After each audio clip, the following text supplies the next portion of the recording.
Meus amigos, tudo bem? O artigo 12 do CPC, que é o que nós vamos comentar aqui agora, ele é diferente do que nós tivemos até então. Todos eles eu fiz a leitura e trouxe bastante informação para você. Aqui é um artigo extremamente direto, a não ser pelas pegadinhas que eu tenho que chamar a atenção, tá? O artigo 12, dentro do nosso projeto aqui do CPC comentado, ele é bem amplo, né? Olha só, tem várias, né? Você vai ver que na verdade essa é uma tela, eu tenho outra tela, e eu tenho ainda uma terceira tela, tá? O que a gente vai fazer aqui? Como eu preciso que você tenha uma visão geral, eu vou fazer a leitura, vou sair da tela e a gente vai colocando uma setinha ou outra para destacar os principais pontos. Bora comentá-lo então. Olha só, os juízes e os tribunais, eles irão atender preferencialmente a ordem cronológica de conclusão para que eles profiram ali a decisão ou o acordo, a sentença ou o acordo. Tá. A ideia aqui é muito simples. Para tomar a decisão ao processo, você decide os processos mais antigos frente aos processos mais novos. Diria para você que isso aqui não traz nem sequer muita novidade, tá? Agora fica ligado nisso aqui, ó. Quando o CPC foi publicado, nós não tínhamos essa palavra. Nós tínhamos aqui uma peremptoriedade, dizendo, olha, tem que observar a ordem de conclusão. Mas se chegou à conclusão de que isso não era o mais adequado. Muitas vezes isso poderia ser respeitado, mas haveria a situação na qual nós tínhamos que deixar de lado por razões mais importantes. Então, veja, cai muita questão de prova dizendo, né, que você, deixa eu ver aqui, ó, dizendo o seguinte, que você vai observar preferencialmente essa ordem. Tá bom? Top. Aí siga comigo aqui. Como que você vai operacionalizar isso na prática? Ele é um dispositivo muito mais procedimental, né?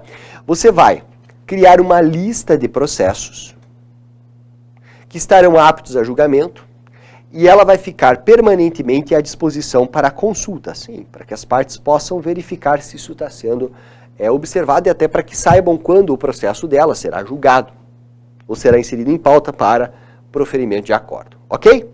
Isso fica no cartório e fica lá na internet.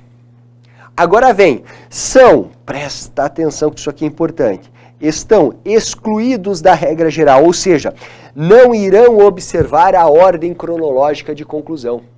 Não observam a ordem cronológica de conclusão, ou seja, devem ser julgados na hora que estiverem aptos a julgamento, ainda que nós tenhamos outros processos mais antigos. E você vai perceber que faz todo sentido, né? Sentenças proferidas em audiência. Poxa, o juiz já vai lá, ele faz a audiência de instrução e ele já sentencia. Sentenças homologatórias, em que você vai homologar o acordo, é muito rápido.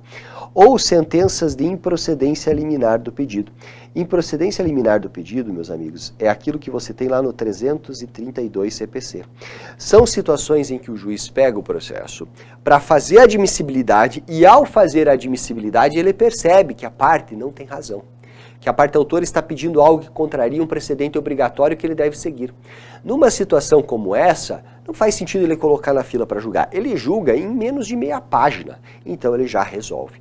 Né? É mais ou menos dizer o seguinte, ó, vamos resolver o que é fácil. Beleza? Julgamento de processos em bloco. Quando você vai aplicar uma tese para casos repetitivos. É a mesma ideia. Eu tenho essa tese que vai se aplicar a outros 50, então vou aplicando um a conta-gotas na medida em que forem aparecendo na minha ordem cronológica? Não, mata todos eles. Ok? Vamos lá. Julgamento de recursos repetitivos ou incidentes de assunção de resolução de demandas repetitivas, né? O famoso IAC ou o IRDR. Tá, nesses dois casos, pessoal, como nós também temos aqui um julgamento plural, é muito mais efetivo se eu pegar o bloco e julgar tudo, ainda que um tenha entrado antes, outro entrado depois, do que propriamente respeitar a ordem de conclusão, tá? Na tela, quando nós nos depararmos com as situações em que nós teremos as decisões terminativas, né? Aí, aqui até vem a referência, né? Vem expressamente a referência ao artigo 485, e aí em relação ao artigo 485, você pode puxar uma setinha, porque nós temos o quê? Nós temos as decisões terminativas, eu vou colocar aqui, ó, decisões terminativas.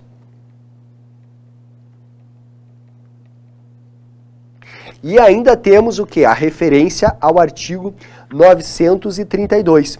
O artigo 932, aqui só para você saber, ele vai fazer referência a quê? Ele vai fazer referência às situações nas quais o relator, veja só, aqui nós teremos a decisão terminativa por relator, ou seja, nós teremos aqui, né, a decisão,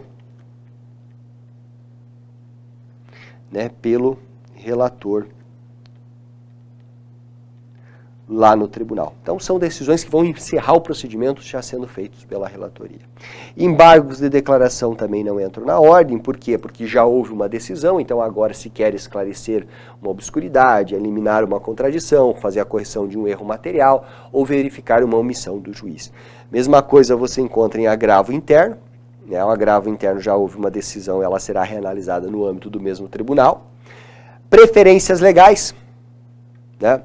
E as metas estabelecidas pelo CNJ, né? Nós temos aqui o que, pessoal? Nós temos pessoas que têm preferência legal no julgamento dos seus procedimentos, pessoa com deficiência, criança e adolescente, ou eventualmente metas para que sejam dado cabo em processos que são muito antigos, que estão naquele vai e vem e por isso se quer eliminá-los o quanto antes. Processos criminais, né? Veja, né? Eles têm que ser julgados, né, nos órgãos jurisdicionais que tenham competência penal. Então isso aqui é muito interessante quando você se depara, por exemplo, com uma comarca de vara única, né, em que o juiz julga processos cíveis e criminais. Pô, o cara está preso, então, ou o cara tem que ser preso, então você tem que julgar com mais agilidade frente aos processos cíveis, né? Causas em que se exija urgência no julgamento, né, assim reconhecida por decisão fundamentada, então o juiz vai fundamentar isso para dizer o porquê. Por exemplo, um pedido, até mesmo num procedimento em que haja pedido de tutela provisória, tá bom? Vamos lá. Aí nós temos o que, pessoal? Temos o seguinte, que após a elaboração da lista, deve-se respeitar a ordem de conclusões entre as preferências legais. Tá bom. Então, se entra um processo de criança, dois processos de criança e adolescente, o que entrou primeiro vai ser julgado primeiro, tá? Tranquilo, não tem novidade. Após a inclusão do processo na lista de que trata o parágrafo 1º, o requerimento formulado pela parte, então a parte vai lá e apresenta um requerimento no processo que está na lista, não vai alterar a ordem, né, sob pena de toda vez ele ficar dando um tomo por razões pequenas, tá? A não ser que esse requerimento implique o quê? Implique na reabertura, deixa eu só voltar aqui, implique na reabertura da instrução. Ou seja, se o requerimento trazido for sugerir que você vai precisar novamente instruir o feito, aí ele vai voltar para a fila.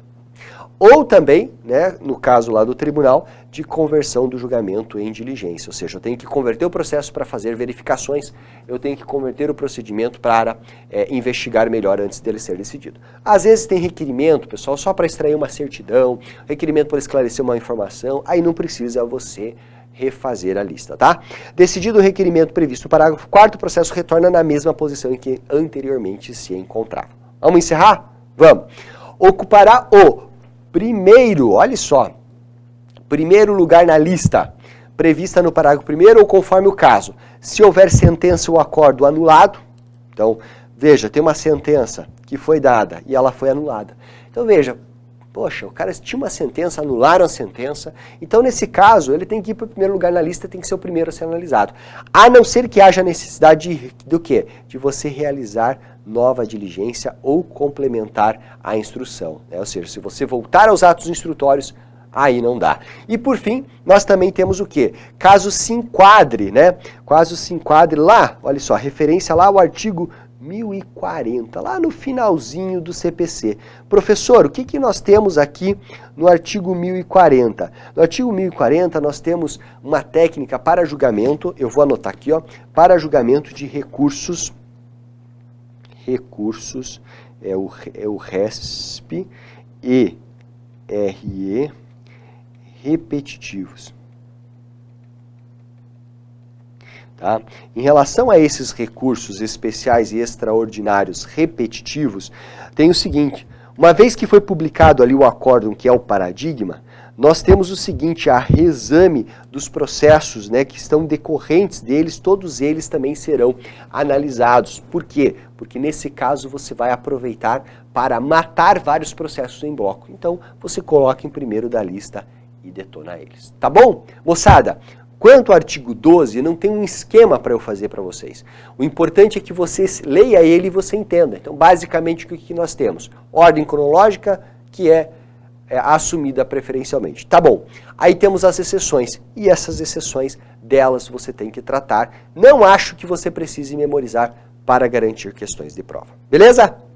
Com isso, a gente encerra, pessoal, a parte das normas processuais civis fundamentais. Até!